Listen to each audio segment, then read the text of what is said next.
হাদিসের মধ্যে আছে, আল্লাহর নবী সাল্লাল্লাহু আলাইহি সাল্লাম বলছেন, হাসরের ময়দানে প্রত্যেক নাফরমানকে, পাপীদেরকে, দুনিয়া যারা আনন্দ উল্লাস আর ফুর্তি আর হারাম মজা নিয়া ভোগ করছে, আল্লাহ তাআলা ফেরেশতাদেরকে বলবে, পরে জাহান্নামের বাহির দিয়া একটা বার ঘুরাইয়া জাহান্নামের দরজা বরাবর 1 মিনিট বা 10টা সেকেন্ড দরজার বরাবর দাঁড় করাইয়া এরপরে আমার কাছে নিয়ে আসো। বিশুদ্ধ হাদিস।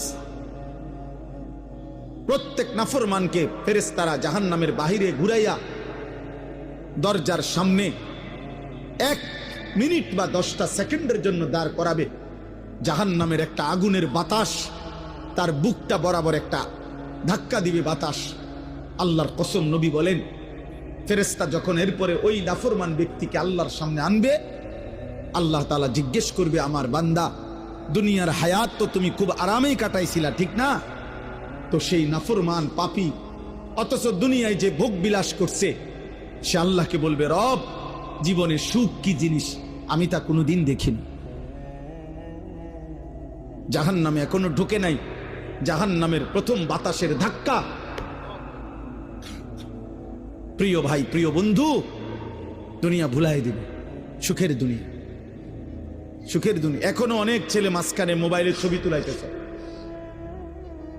ফালতু বাপ, তুমি উঠে গেলে ভালো।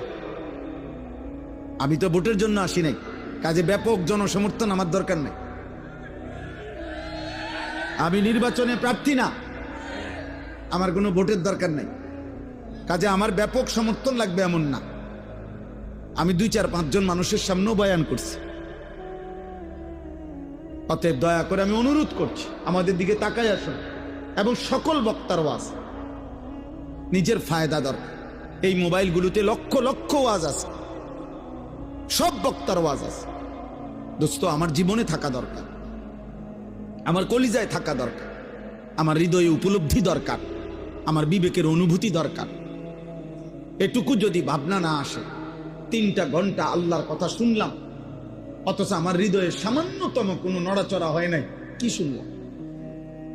বললই কি, শুনলামই কি? আয়োজনই হলো কি? হযরত জিবরাইল আলাইহিস সালাম প্রিয় নবী সাল্লাল্লাহু আলাইহি ওয়াসাল্লামের কাছে মানুষের সুরতে ওহী নিয়ে যতবার